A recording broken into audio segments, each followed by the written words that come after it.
Hello M.Sc students, आज finally हम abstract algebra start करने जा रहे हैं। M.Sc फर्स्ट सेमेस्टर मैथमेटिक्स में हमारे पास जो फर्स्ट पेपर है, जो भी मैं आप लोगों को इन्फॉर्मेशन देती हूँ वो मैं कुरुक्षेत्र यूनिवर्सिटी के अकॉर्डिंग देती हूँ।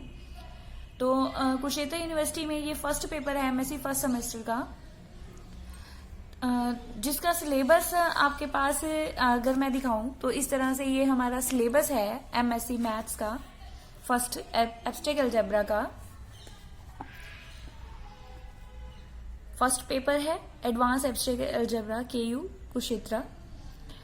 तो जिसमें आपके पास 80 मार्क्स का आपका एक्सटर्नल मार्क्स का पेपर आता है और इंटरनल आपके 20 मार्क्स होते हैं, जिसमें से 9 क्वेश्चंस होते हैं। आप सबको पता है, सिलेबस के बारे में आप सबको पता है क्या है। इसमें हमारे पास हर 4 सेक्शन है, टोटल 4 सेक्शंस है हमारे पास। 1 कंपलसरी क्वेश्चन है उसमें, जो आपके सभी पूरे सिलेबस जितना भी सेक्शन का सिलेबस है आपके पास 4 सेक्शन है। 4 सेक्शन के सिलेबस में जितने भी हैं उसका एक कंपलसरी क्वेश्चन आता है और बाकी ईच सेक्शन में से 2 क्वेश्चंस आते हैं। आपको 1 सिलेक्ट करना होता है, उसमें से 1 अटेम्प्ट करना होता है।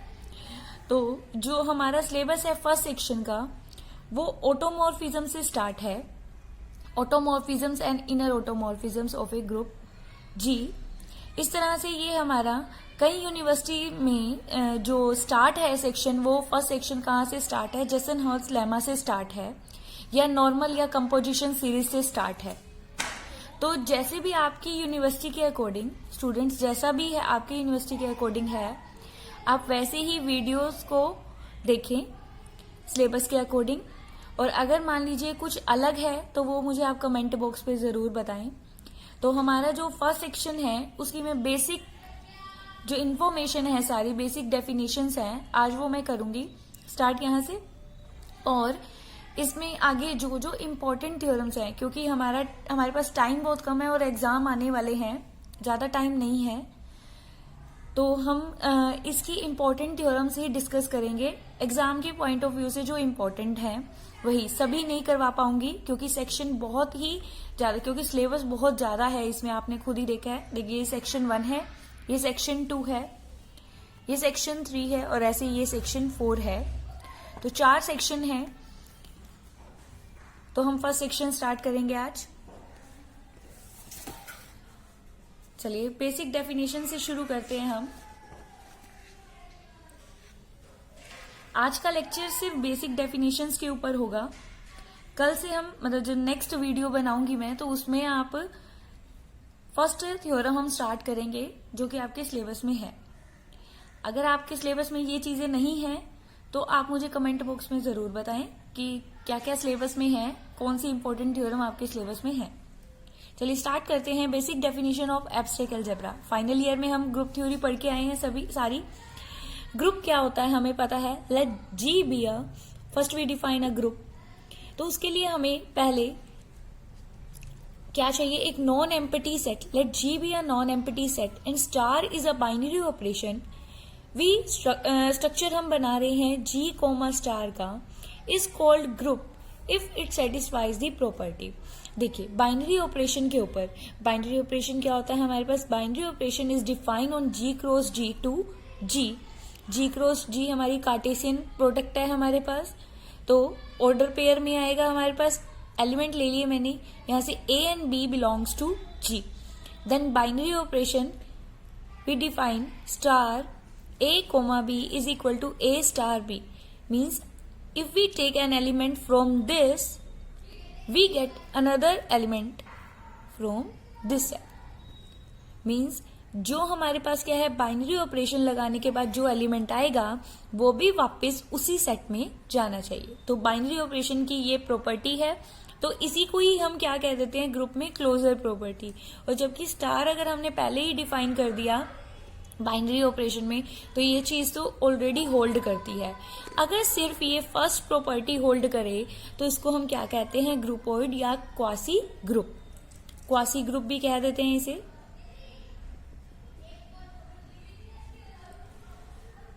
नेक्स्ट प्रॉपर्टी आपको पता है एसोसिएटिविटी।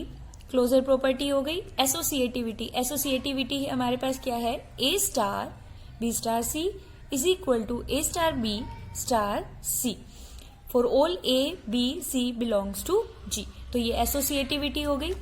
उसके बाद एग्जिस्टेंस ऑफ आइडेंटिटी क्या है हमारे पास कि ग्रुप के हर एक एलिमेंट के लिए for all A belongs to G there exist an element E also belongs to G such that A star E is equal to E star A. Means हमारे पास क्या है आइडेंटिटी, वापिस वही मिल जाए हमें element for all A belongs to G there exist an element of G such that a star e is equal to e star a। Star हमारा बाइनरी ऑपरेशन है। जैसे अगर मान लीजिए हम ले लें the set of real numbers और उस पे क्या डिफाइन कर दें बाइनरी ऑपरेशन स्टार, तो हमें पता है for every real number there exist one belongs to R such that a, अगर हमारे पास ऑपरेशन क्या है मल्टीप्लीकेशन का है 1 a dot 1 is equal to a 1 dot a for all a belongs to r। तो इस तरह से हमारे पास क्या है एग्जिस्टेंस ऑफ क्या आ जाएगी आइडेंटिटी भी आ गई। अब नेक्स्ट बात करते हैं existence of inverse for each element. देखिए यहां पर सभी के लिए फॉर ऑल हमें क्या मिलेगी एक आइडेंटिटी मिल जाएगी, और यहां पर for each element A belongs to G, there exists an element of B such that A star B is equal to that identity is equal to B star A for each। हर एक के लिए for every A in G has मतलब हमें क्या मिल जाएगा एक inverse मिल जाएगा हमारे पास has inverse in G। जो इनवर्स है वो भी क्या होना चाहिए उसी ग्रुप का एलिमेंट, ग्रुप नहीं उसी सेट का एलिमेंट होगा। अगर ये हमारे पास तो हम इसको इनवर्स ऑफ एन एलिमेंट क्या होगा B is the inverse of A, then we write B is equal to A inverse. तो अगर ये 4 प्रॉपर्टीज हमारे पास क्या हों 4 प्रॉपर्टीज होल्ड करती हैं तो हम क्या कहते हैं कि ग्रुप है हमारे पास। That set is group with binary operation star। तो आपके पास बहुत सारे ऐसे एग्जाम्पल हैं जो कि क्या है हमारे पास ग्रुप बनते हैं।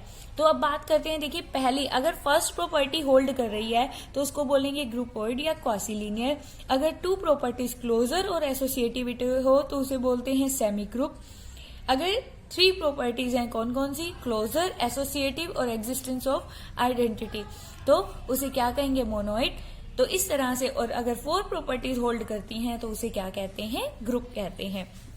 अब अबिलियन ग्रुप क्या होता है abelian group A group G star is called an abelian group if commutative property exist. Means A star satisfied A star B is equal to B star A for all A B belongs to G।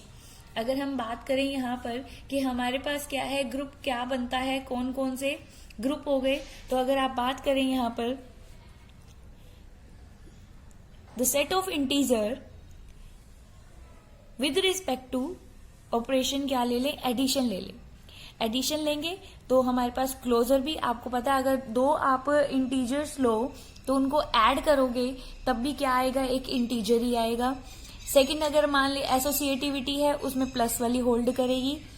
Third existence of identity 0 को सभी में add करेंगे क्या आएगा again हमारे पास वही element आ जाएगा। तो Z की आइडेंटिटी क्या हो गई हमारे पास यहाँ पर 0।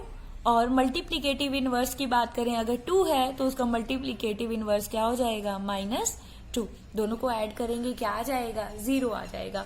लेकिन अगर यही तो वो ग्रुप बन जाएगा with respect to abelian group ही बन जाएगा, कॉम्यूटेटिव भी होल्ड करती है इसमें तो ये अबिलियन ग्रुप बन जाएगा।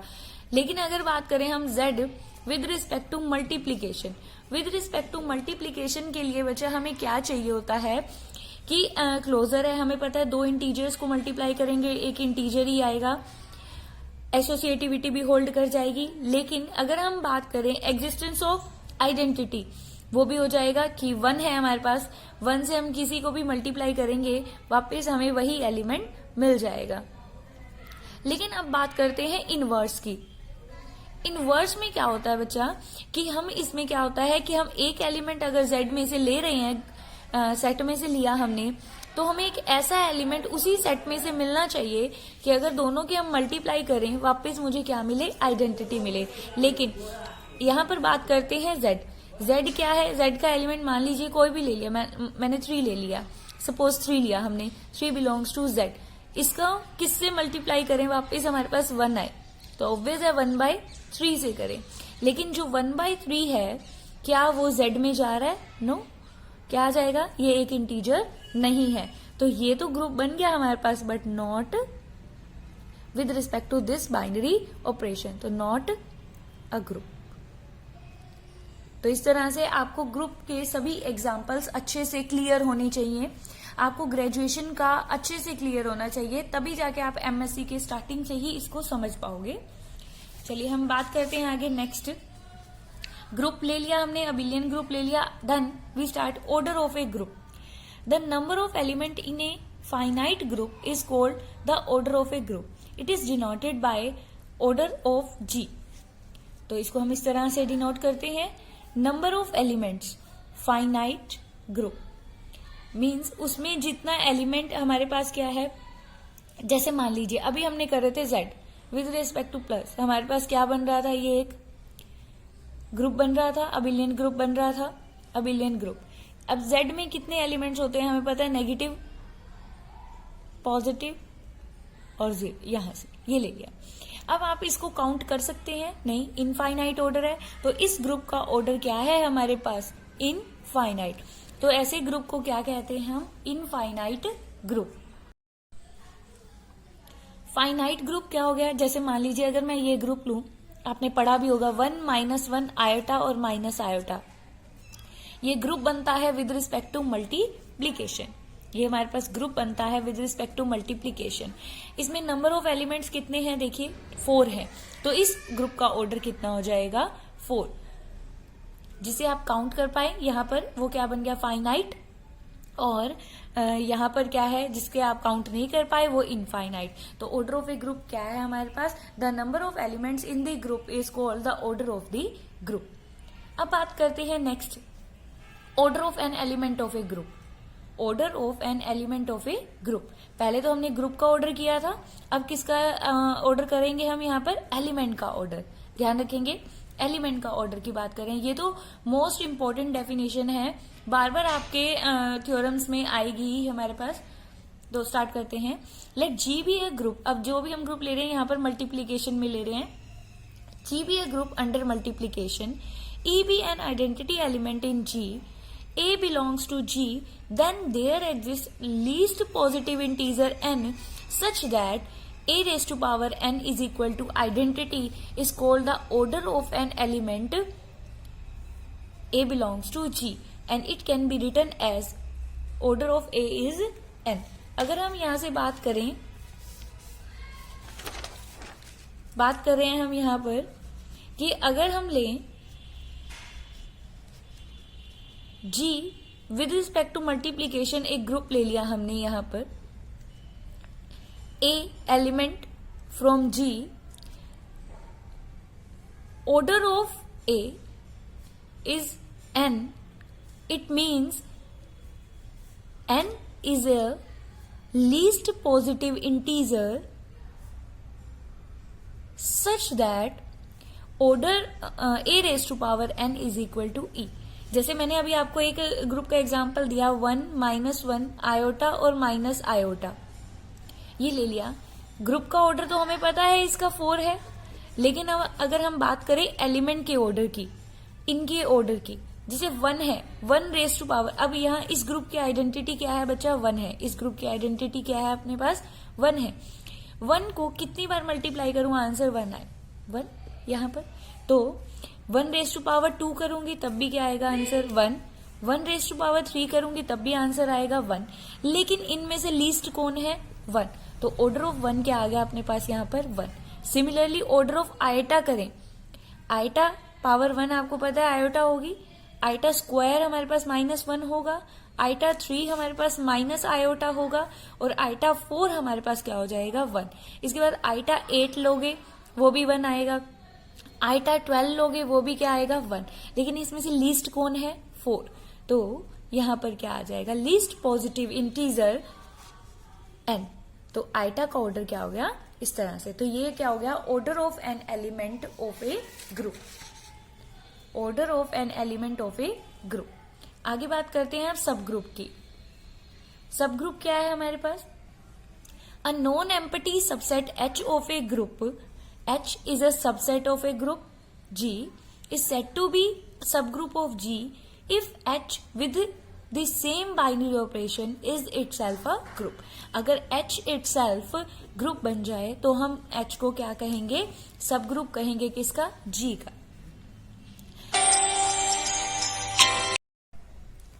Product of two subgroups, let H and K be two subgroups of a group G, then the set defined by HK, H and K are two subgroups of G। Product क्या हो जाएगी हमारे पास HK small h belongs to capital H, small k belongs to capital, मतलब first element हमारा first group से सब group से एंड सेकेंड एलिमेंट सेकेंड, तो उनकी प्रोडक्ट को हम क्या कहेंगे प्रोडक्ट ऑफ टू सब ग्रुप्स, प्रोडक्ट ऑफ टू सब ग्रुप्स। तो ये हमने प्रोडक्ट के बारे में पढ़ा। अब इसके बाद हम बात करेंगे इसकी कुछ प्रॉपर्टीज हैं, मैं लिख देती हूं यहां पर क्या है, ये आपकी थ्योरम्स में यूज होंगी कि एच के हमारे पास क्या है इटसेल्फ ग्रुप नहीं होता, ये एच के क्या है इटसेल्फ क्या नहीं होता नॉट सब ग्रुप। इसके लिए आपने ग्रेजुएशन में एक थ्योरम पढ़ी होगी, क्या है थ्योरम पढ़ी है क्या कि H K is said to be is subgroup if and only if they commute H K is equal to K H. तो ये हमारे पास हमने थ्योरम पढ़ी हुई है कि एच के सब ग्रुप वैसे नहीं होता, ये तभी बनता है जब ये आपस में क्या करें कम्यूट करें। तो प्रोडक्ट ऑफ टू सब ग्रुप अगेन है सब group if and only if H K is equal to K H. और एक और आपने पढ़ा होगा कि अगर एच और के का ऑर्डर फाइनाइट है, एच और के का ऑर्डर अगर फाइनाइट है, दो सब ग्रुप्स का ऑर्डर अगर फाइनाइट है तो ऑर्डर ऑफ एच के भी आप निकाल सकते हो, वो क्या आएगा अपने पास order of H order of K divide by order of H intersection K. तो ये आपकी यूज होगी थ्योरम। तो क्या थी एच के itself is not a group, H K is a सब group if and only H K is equal to K H. और अगर दोनों फाइनाइट सब ग्रुप्स हैं एच एंड के तो एच के का ऑर्डर भी फाइंड आउट किया जा सकता है। तो ये हमारे पास इससे रिलेटेड रिजल्ट थे। आगे देखिए क्या है, हम फटाफट से इनको फिनिश करते हैं क्योंकि ये आप पढ़ चुके हो पहले ही, बस एक बार रिकॉल कर रहे हैं। साइक्लिक ग्रुप क्या होता है हमारे पास, a group G contains an element A such that every element X belongs to G is of the form of A raised to power M, where M belongs to integer, then G is said to be cyclic and G is generated by A.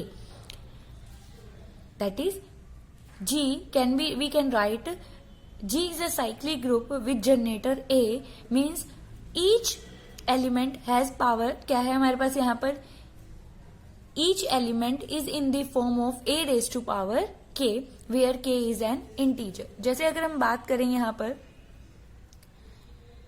कि हर एक को हम g every element, जैसे ये लिया हमने, तो यहां पर हर एक को आप कैसे लिख सकते हो आइटा की पावर 4 लिख सकते हो, इसे क्या लिख सकते हो आइटा की पावर 2, ये आइटा की पावर 1 हो गया और ये आइटा की पावर क्या हो गया 3, आइटा की पावर 3। तो इस तरह से ये क्या है हमारे पास आइटा से जनरेट हो गया, आइटा से क्या हो गया जनरेट हो गया। तो G is said to be cyclic if each element every element in G is of the form A raise to power M। Means किसी न किसी की पावर में अगर लिखा, सभी एलिमेंट्स किसी न किसी की पावर में लिखे जाएं तो हम वो क्या कहते हैं उसे, उस ग्रुप को हम क्या कहते हैं साइक्लिक ग्रुप। अब बात करते हैं नॉर्मल सब ग्रुप की। A subgroup H of a group G is said to be normal if every left coset of H in G is equal to the right coset of G। हमारे पास क्या है, अगर हम लिख सकें every left coset of H in G is equal to the corresponding right coset of G. अब आपको पता है लेफ्ट कोसेट और राइट कोसेट हमारे पास होते क्या है, लेफ्ट और राइट। ए एच क्या हो जाए हमारे पास, यहां से आपने ग्रेजुएशन में पढ़ा हुआ है, H belongs to capital H. ऐसे ही एच ए क्या होगा, इस तरह से। ये आपने लेफ्ट और राइट कोसेट पढ़े हुए हैं। तो नॉर्मल सब ग्रुप की डेफिनेशन मोस्ट इंपॉर्टेंट है कि हमारे पास नॉर्मल सब ग्रुप क्या होता है कि अगर each every left coset is equal to the right coset then we call the group subgroup is a normal subgroup. हम इसको इस तरह से नोटेशंस है इनकी। एडिशन भी हमने a plus H is equal to H plus a. अगर एडिशन में बात करें हम, राइट और लेफ्ट को सेट हमारे क्या हो जाएंगे, a प्लस एच, और राइट हो जाएगा हमारे पास h प्लस ए। अगर दोनों इक्वल हैं हमारे पास तो हम क्या कहेंगे उसको, नॉर्मल सब ग्रुप। आगे बात करते हैं हम क्वोशिएंट ग्रुप क्या होता है। G be a group, H is a normal subgroup of G, then the set G by H of all cosets of H in G is a group with respect to multiplication of coset is called quotient group or a factor group of G by H। Means G by H आप तभी define कर सकते हो, सबसे पहले क्या है, G क्या होना चाहिए हमारे पास ग्रुप, और H इसका क्या होना चाहिए, नॉर्मल सब ग्रुप। विदाउट नॉर्मल आप इसको क्वेश्चन ग्रुप को डिफाइन कर ही नहीं सकते।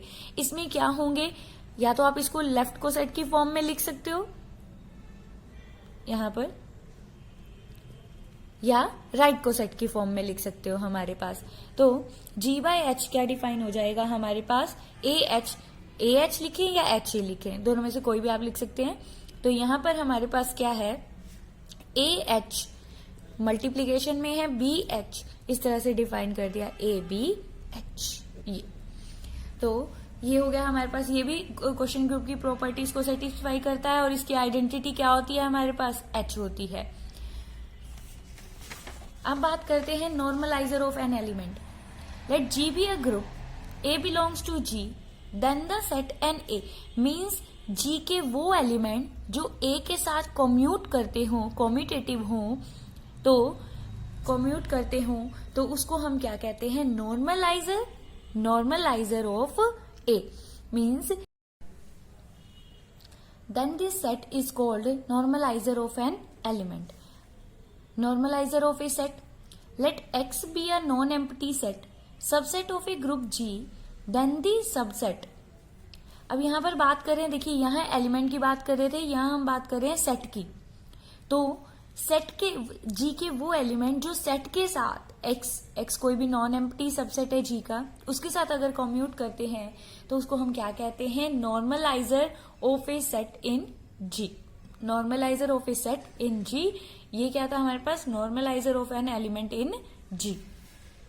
सेंट्रलाइजेशन क्या होती है हमारे पास, centralizer of a set, let X be a non empty subset of G, then the subset G belongs to G, Gx is equal to Xg for all X belongs to X of G is called centralizer of X in G and denoted by centralizer of X in G।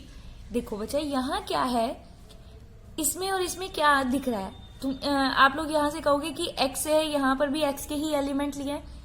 यहाँ पर बच्चा क्या है कि यहाँ पर Gx1 is equal to X2G भी हो सकता है, यहाँ पर मतलब कोई किसी से भी यहाँ पर कम्यूट कर सकता है अनदर एलिमेंट से, यहाँ X के एलिमेंट से। लेकिन यहाँ पर क्या है, X और यहाँ भी X ये सेम होना चाहिए। यहाँ पर तो क्या है, अगर यहाँ X1 है तो क्या पता ये X2G के बराबर हो, तो सेट में इस तरह से बात करते हैं। लेकिन अगर हम बात करें सेंट्रलाइजर की तो सेम एलिमेंट यहाँ होना चाहिए और सेम ही एलिमेंट यहाँ होना चाहिए। तो ये थी हमारी कुछ डेफिनेशन एब्स्ट्रैक्ट अलजेब्रा की। नेक्स्ट हम वीडियो में ऑटोमॉर्फिज्म और होमोमॉर्फिज्म से स्टार्ट करेंगे, तो आपने इसे अच्छे से करना है। Thank you so much.